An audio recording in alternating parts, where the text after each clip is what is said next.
Welcome back to today's lecture. This video is for study section 2, Extension Program Planning. In the previous section, we talked about communication as a conscious attempt to establish commonality over some idea, facts, feelings, and the likes with others. We also talked about the elements of communication, the models of communication, as well as barriers to communication process. In this section, we will be discussing extension program planning. At the end of this study section, you should be able to 1. Define program, planning, projects, and extension program. 2. You should be able to highlight the importance of program planning. And also 3. You should be able to discuss the principles and steps in extension program planning process. Now, what is program?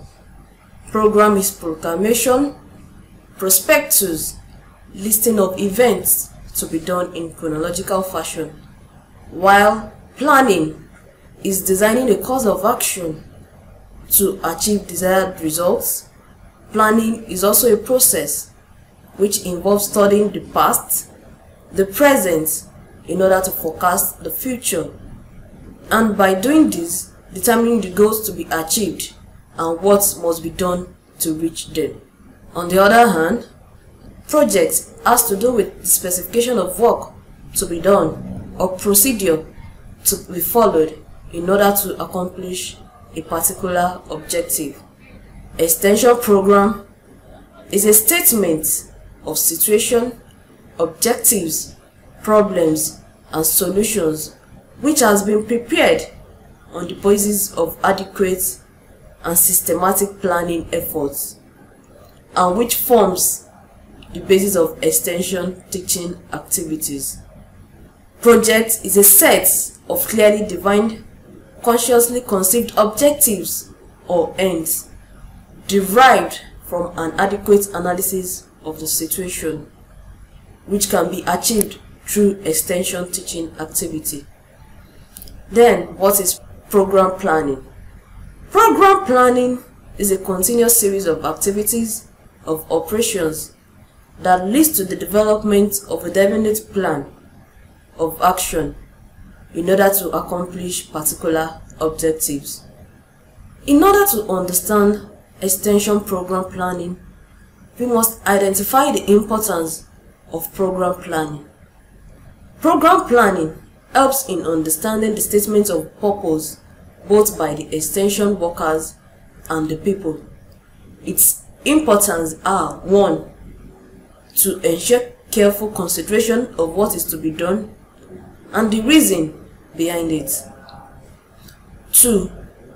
Program planning helps to furnish a guide against which to judge all new proposal. 3. Program planning helps to establish objectives toward which progress can be measured and evaluated. 4. Program planning helps to ensure continuity during changes in personnel.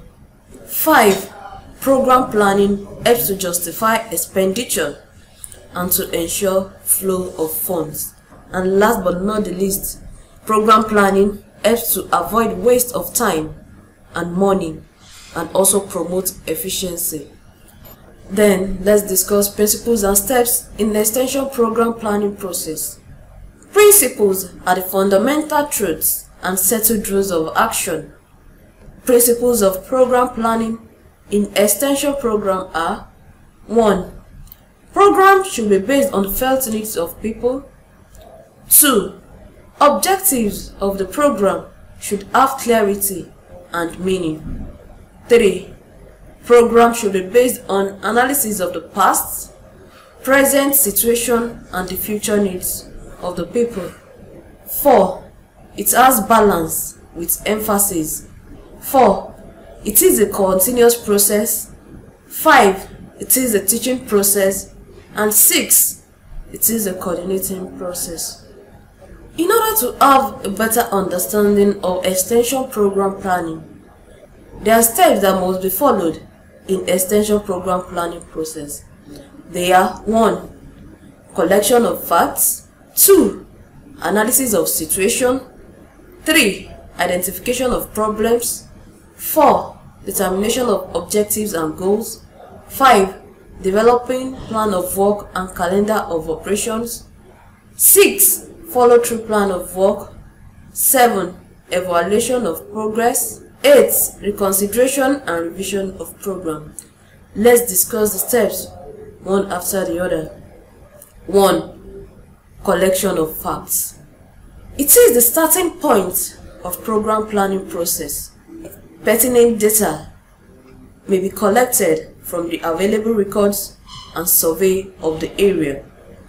Information relating to the people, their enterprise, their level of technology, facilities and constraints are relevant information that might be collected. 2. Analysis of situation. The data and information collected are then analyzed with the local people. This will help in understanding the situation in its proper perspective. Also, in extension program planning, identification of problem is a step that must be considered. A proper analysis and interpretation of the data will help in identifying the correct problems. There may be many problems, but only the urgent and significant ones which can be solved with the available resources and within the limits of time should be selected. 4. Determination of objectives and goals. The objectives are then set forth on the basis of the significant needs identified. The objectives should be direct and stated in clear terms. To make the objectives realistic and actionable, there is need to state them in terms of specific goals. 5. Developing plan of work and calendar of operation. The plan of work should be in written form by indicating who will do the job, that is, what the change agent system and the client system will do, the institutions, the organization, the service department that will be involved in carrying out the operation, the financial requirements, as well as how the plan of work will be met must be identified. What arrangements shall be made for marketing of the produce, the training of the farmers, and so on.